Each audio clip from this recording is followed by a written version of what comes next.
नमस्कार, आप देख रहे हैं हेडलाइंस न्यूज। दिन भर की ताज़ा खबरों के लिए अभी सब्सक्राइब करें, साथ में बेल आइकन भी प्रेस कर लें। खबरों में आगे बढ़ने से पहले वीडियो को लाइक जरूर करें और अपने दोस्तों के साथ ज़्यादा से ज़्यादा शेयर करें। और आप किस राज्य शहर से न्यूज को देख रहे हैं कमेंट में जरूर लिखें। रंगों के पर्व होली के साथ साथ पूरे देश में अंतर्राष्ट्रीय महिला दिवस धूमधाम से मनाया गया। वहीं इस अवसर पर राष्ट्रपति द्रौपदी मुर्मू ने बुधवार को अपनी शुभकामनाएं देते हुए भारतीय महिलाओं की अजय भावना पर एक लेख साझा किया।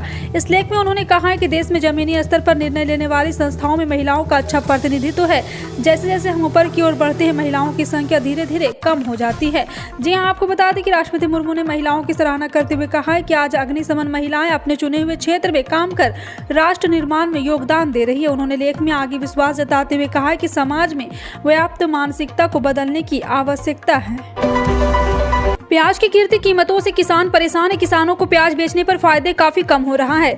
अभी बीते दिनों प्याज की कीमतों में गिरावट से परेशान महाराष्ट्र के नासिक जिले में किसान ने फसल के अलावा जलाकर अपना विरोध जताया। हालांकि और आपको बता दें कि होलिका उत्सव के दिन विरोध प्रदर्शन किया गया। प्याज की खेती करने वाले किसान संकट से जूझ रहे हैं, क्योंकि नासिक में एशिया की सबसे बड़ी थोक प्याज मंडी जल जमाव से कृषि उपज बाजार समिति में प्याज कीमतों से भारी गिरावट आई है। ग्लोबल मार्केट में प्याज के भाव 7वें आसमान पर है, लेकिन भारत में किसानों को औने पौने दाम पर प्याज बेचने के लिए मजबूर होना पड़ रहा है। किसानों की परेशानी को देखते हुए अब सरकार ने बड़ा फैसला लिया है। और आपको बता दें कि मंडियों में प्याज कीमतों में गिरावट की खबरें बीच सरकार ने अपनी खरीद एजेंसियों को तत्काल उपाय करने का निर्देश दिया है।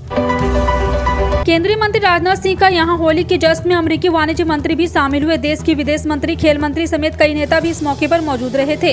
दरअसल अमेरिकी वाणिज्य मंत्री जीना रायमोंडो के बतौर गेस्ट कार्यक्रम में बुलाया गया था। इस दौरान जीना रायमोंडो को ढोल पर नाचते हुए देखा गया, जबकि बीजेपी नेता मनोज तिवारी ने होली के मौके पर भी गाना गाया है। और आपको बता दें कि भारत और अमेरिका के 3 साल बाद 10 मार्च को वाणिज्यिक वार्ता करेंगे। अमेरिकी वाणिज्य मंत्री Gina Raimondo Bharat America CEO forum बैठक के लिए 7 से 10 मार्च तक भारत यात्रा पर आई हैं। समाजवादी पार्टी के अध्यक्ष अखिलेश यादव होली के बाद उत्तर प्रदेश के सभी लोकसभा क्षेत्रों का दौरा शुरू करने जा रहे हैं। समाजवादी पार्टी ने आम चुनाव को देखते हुए बीजेपी सरकार के खिलाफ एक सतत अभियान शुरू करने की योजना बनाई, जिसमें अखिलेश लोगों तक पहुंचकर बीजेपी सरकार की विफलताओं को उजागर करेंगे। रिपोर्ट के अनुसार अभियान का फोकस किसानों से संबंधित मुद्दों को हल करने में बीजेपी सरकार की विफलता होगा। पार्टी के प्रदेश प्रवक्ता और राष्ट्रीय सचिव राजेंद्र चौधरी ने कहा है कि होली के बाद पार्टी अध्यक्ष लोकसभा क्षेत्र और विधानसभा क्षेत्रों का दौरा शुरू करेंगे। उस समय तक हम पार्टी के नए संगठनात्मक ढांचे की घोषणा की उम्मीद करते हैं। दिल्ली आबकारी नीति घोटाले में प्रवर्तन निदेशालय ने तेलंगाना के मुख्यमंत्री के चंद्रशेखर राव की बेटी कविता को नोटिस जारी कर उन्हें गुरुवार को पूछताछ के लिए पेश होने का निर्देश दिया। ईडी ने एक दिन पहले ही हैदराबाद के व्यवसायी अरुणा रामचंद्रन पिल्लई को गिरफ्तार किया था। गिरफ्तारी के एक दिन बाद ही कविता को नोटिस जारी किया गया। ईडी का दावा है कि अरुण पिल्लई ने कविता के बेनामी के रूप में काम किया है। कविता से पिछले साल दिसंबर में इसी मामले में केंद्रीय जांच ब्यूरो ने पूछताछ की थी। भारत राष्ट्र समिति के नेता ने आरोपों से इनकार किया और इसे राजनीति से प्रेरित बताया।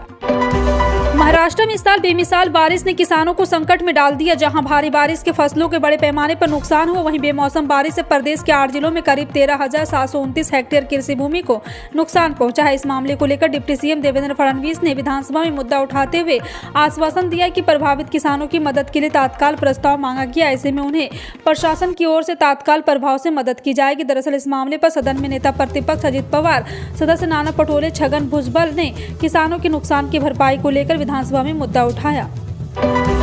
अगर आप भी म्यूचुअल फंड में गारंटीड रिटर्न का विज्ञापन पढ़कर निवेश करने की सोच रहे हैं तो सतर्क हो जाइए, क्योंकि म्यूचुअल फंड निवेश में गारंटीड रिटर्न जैसी कोई चीज नहीं होती है।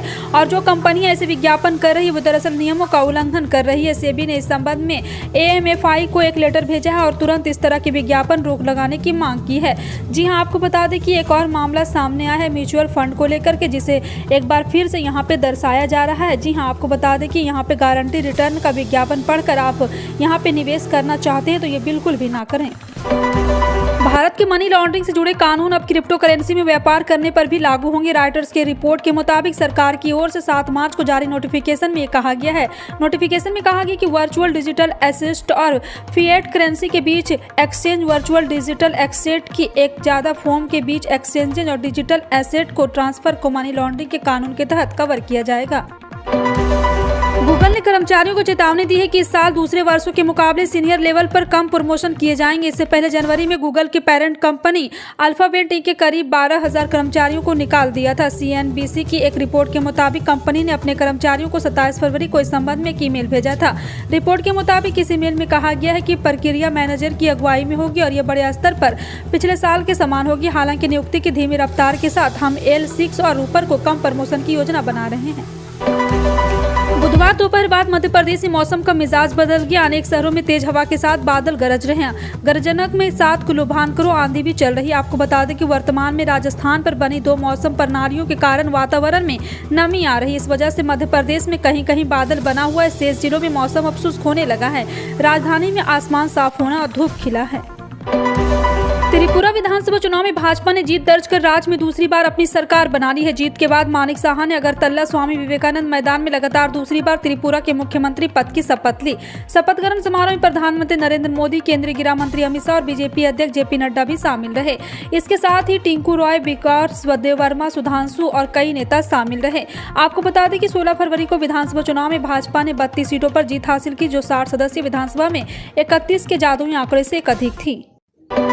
सऊदी अरब के विदेश मंत्री फरहान अल सौद ने भारत के साथ संबंधों को लेकर बड़ी बात कही है। उन्होंने कहा है कि दोनों देशों के रिश्ते तेजी से बढ़ रहे हैं और भारत के साथ रिश्ते हमारी सर्वोच्च प्राथमिकता है। विदेश मंत्री फरहान अल सौद ने प्रधानमंत्री नरेंद्र मोदी और क्राउन प्रिंस मोहम्मद बिन सलमान के बीच मजबूत संबंध पर प्रकाश डालते हुए कहा, दोनों नेता वास्तविक परिणाम देखना चाहते हैं। दोनों देशों के बीच संबंधों में प्रगति चाहते हैं। भारत में एक दिन में कोरोना वायरस संक्रमण के 326 नए मामले सामने आए, जबकि उपचाराधीन मरीजों की संख्या 67 दिनों के बाद 3,000 के आंकड़े पार कर गई। केंद्रीय स्वास्थ्य मंत्रालय की ओर से बुधवार सुबह 8 बजे जारी अद्यतन आंकड़ों के मुताबिक भारत में कोरोना वायरस संक्रमण से अभी तक 5,30,775 लोगों की जान जा चुकी है। देश में फिलहाल 3,076 लोगों का कोरोना वायरस संक्रमण का इलाज चल रहा है, जो कुल मामलों का 0.1% है। वहीं मरीजों की ठीक होने की संख्या दर 98.80% है। होली पर गुजरात के कच्छ में भूकंप के हल्के झटके महसूस किए गए। भूकंप की तीव्रता 3.3 मापी गई। भूकंप विज्ञान अनुसंधान ने यह जानकारी दी है। और आपको बता दें, गांधीनगर स्थित ISR द्वारा अपनी वेबसाइट पर साझा की गई जानकारी के अनुसार भूकंप के झटके तड़के 3:42 पर महसूस किए गए और भूकंप का केंद्र कच्छ जिले के भचाऊ शहर से लगभग 10 किलोमीटर दूर उत्तर पूर्वोत्तर में 24.6 किलोमीटर की गहराई में स्थित था। त्रिपुरा में टिपरा मोथा की सरकार को समर्थन देने की अटकलों के बीच गृह मंत्री अमित शाह ने बुधवार को टिपरा मोथा सुप्रीमो प्रद्योत किशोर देववर्मा से मुलाकात की। दोनों नेताओं के बीच यह मुलाकात अगरतला में राजकीय गेस्ट हाउस में हुई। जानकारी के मुताबिक पार्टी सुप्रीमो प्रद्योत के नेतृत्व में टिपरा मोथा को 6 सदस्यीय प्रतिनिधिमंडल में मौजूद था। जानकारी के मुताबिक इस बैठक में अमित शाह और टिपरा मोथा प्रमुख प्रद्योत देववर्मा के अलावा भाजपा अध्यक्ष JP नड्डा भी मौजूद थे।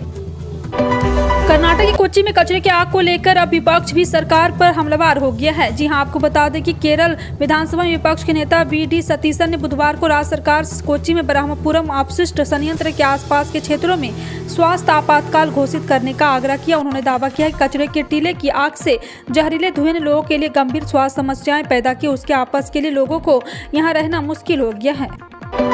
उत्तर प्रदेश सरकार के जल शक्ति मंत्री व उत्तर प्रदेश भाजपा के पूर्व अध्यक्ष स्वतंत्र देव सिंह के माता का निधन हो गया है। उनके निधन पर मुख्यमंत्री योगी आदित्यनाथ ने स्वतंत्र देव सिंह को फोन पर बात करके शोक संवेदना व्यक्त की। पार्टी के अन्य नेताओं ने भी अपनी संवेदनाएं व्यक्त की है। मुख्यमंत्री योगी आदित्यनाथ ने कहा है कि उत्तर प्रदेश सरकार ने मेरे सहयोगी स्वतंत्र देव सिंह की माता जी का निधन अत्यंत दुखद है। मेरी संवेदनाएं शोकाकुल परिजनों के साथ हैं। तुर्की में पिछले महीने आए विनाशकारी भूकंप से $100 अरब से अधिक का नुकसान के साथ 45,000 लोगों की जनहानि हुई है। संयुक्त राष्ट्र विकास कार्यक्रम के एक अधिकारी ने मंगलवार को एक प्रेस वार्ता में यह जानकारी दी। UN श्रद्धा वालकर मर्डर केस में आरोपी अफ्ताब अमीन पूनावाला के खिलाफ लगाए गए आरोपों को साबित करने के लिए दिल्ली पुलिस ने नई दलीलें पेश की है। उसके संबंध में पुलिस ने कोर्ट में कुछ नई जानकारी और दस्तावेज दाखिल किए हैं। दिल्ली पुलिस का कहना है कि आरोपी अफ्ताब अमीन पूनावाला प्रशिक्षित सैफ था और उसे मांस के वितरण, संचालन, संरक्षण से संबंधित सारी जानकारी थी। यहाँ तक कि पुलिस का कहना है कि अफ्ताब को चाकुओं को संभालने की महारत भी हासिल थी।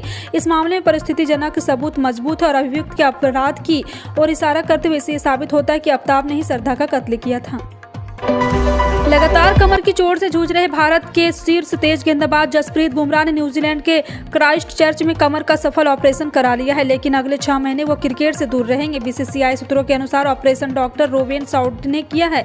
कूल्हे के प्रत्यारोपण ऑपरेशन और रीढ़ की हड्डी से जुड़े मसलों के विशेषज्ञ सूत्रों ने बताया कि बुमराह 6 महीने तक खेल से दूर रहेंगे। जसप्रीत बुमराह जुलाई में इंग्लैंड दौरे पर चोटिल हो गए थे। भारतीय टीम इंग्लैंड के दौरे पर थी। वनडे सीरीज के दौरान बुमराह को चोट लगी थी। इसके बाद सितंबर से उनकी टीम में वापसी हुई।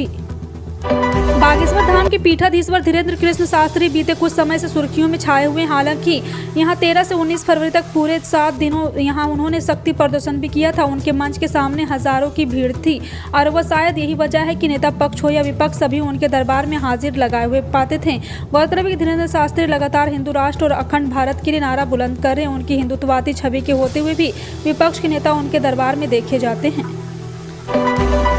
राज्य की पुरातन स्थान बहाली के लिए अपनी सरकार की दृढ़ वचनबद्धता दोहराते हुए पंजाब के मुख्यमंत्री भगवंत मान ने कहा है कि उनके खून की हर बूंद राज्य की तरक्की, खुशहाली और शांति के लिए समर्पित है। यहां पंजाब विधानसभा में राज्यपाल के भाषण पर बहस को समेटते हुए मुख्यमंत्री ने कहा है कि पिछले 75 साल में पहली बार राज्य की सत्ता उन जन नेताओं को सौंपी गई है जो लोगों की भलाई के लिए वचनबद्ध है। उन्होंने एक अफसोस प्रकट किया है और यहाँ बागडोर ऐसे लोगों के हाथ में थी जो राज्य के लूटने में अंग्रेजों से भी आगे निकल गए। मुख्यमंत्री ने कहा है कि राज्यपाल का इस साल का भाषण आने वाले समय में राज्य में होने वाले बड़े विकास के केवल एक झलक है। आपका इन सभी खबरों पर क्या कहना है कमेंट सेक्शन में टाइप करके जरूर बताएं। इसी तरह की पल पल की अपडेट जानने के लिए जुड़े रहें आप अपने हेडलाइंस न्यूज के साथ। मिलते हैं अगली बड़ी खबर में, तब तक के लिए जय हिंद।